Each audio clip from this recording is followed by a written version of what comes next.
دیہاتوں میں آج بھی مزدور پیشہ لوگوں کو نیچ ذات کا سمجھا جاتا اور کمی کمین کہہ کر پکارا جاتا ہے۔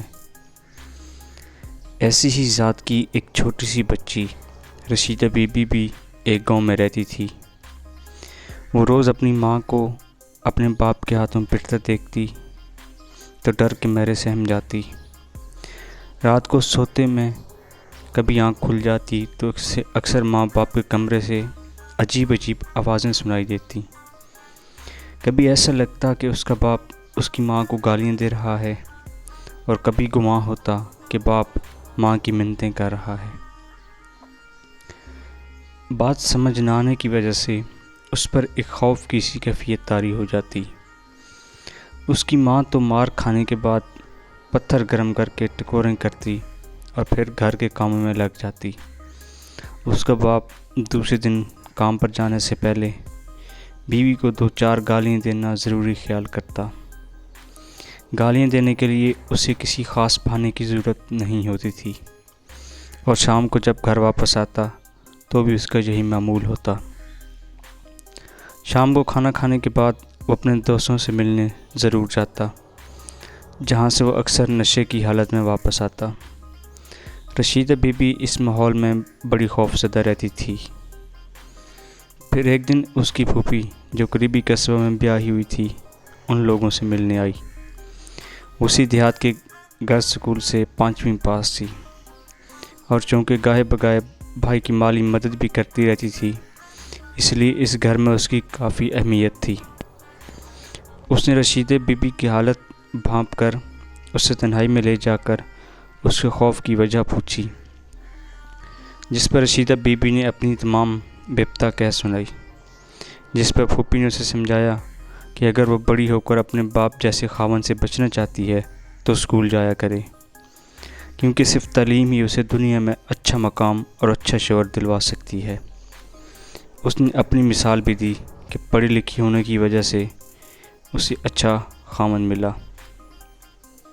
رشیدہ کی پھوپھی تو اسے راستہ دکھا کر چلی گئی، مگر رشیدہ نے ٹھان لیا کہ اسے سب سے زیادہ دھیان اپنی پڑھائی پر ہی دینا ہے۔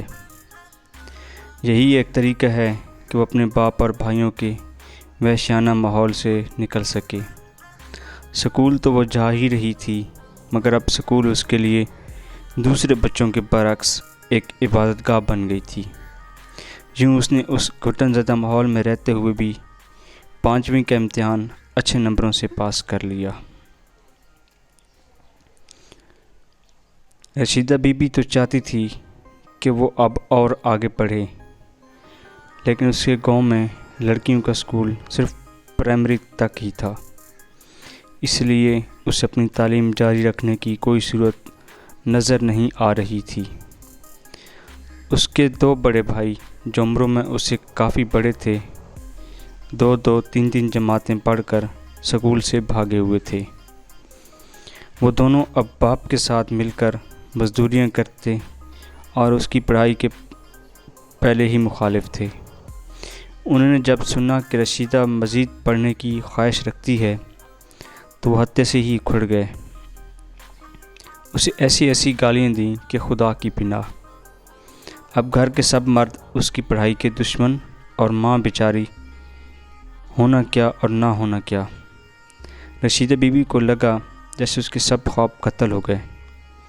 اب وہ تصور میں خود کو روز اپنی ماں کی طرح جوتیاں کھاتا دیکھنے لگی۔ اس کے باپ کی طرح کا جہل خاوند اور غلیظ زندگی اسے بھوت بن کر ڈرانے لگے۔ اس کی خوش قسمتی سے اس کی پھوپھی کو خبر مل گئی اور وہ اس کی مدد کو آن پہنچی۔ پھوپھی کا اپنے بھائی اور بھتیجوں سے کافی جھگڑا ہوا، مگر وہ رشیدہ کو ساتھ لے جانے میں کامیاب ہو گئی۔ رشیدہ وہاں جا کر ہائی اسکول میں داخل ہو گئی تو اتنی خوش تھی جیسے اس کے خوابوں کو پر لگ گئے ہوں۔ اسے پھوپھی کی پوری سپورٹ حاصل تھی اور وہ خوب جان توڑ کر محنت کر رہی تھی، لیکن ابھی اس نے 7 جماعتیں ہی پاس کی تھیں کہ اس کا باپ اس کی پڑھائی چھڑانے آن دھمکا۔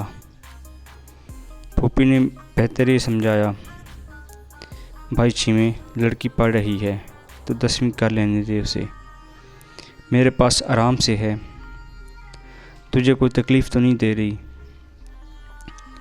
تکلیف تو ہے بہن میری، تو خوش قسمت تھی کہ تجھے بہنوئی صاحب جیسے بندے نے پسند کر لیا اور اب تو عیش کر رہی ہے، مگر اس وقت اپنی ذات برادری میں تو دور دور تک 5ویں پاس بھی نہیں ہے کوئی لڑکا۔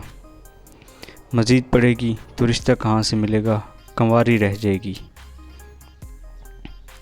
پڑھ لکھ جائے گی تو کوئی اچھا رشتہ تو مل سکتا ہے۔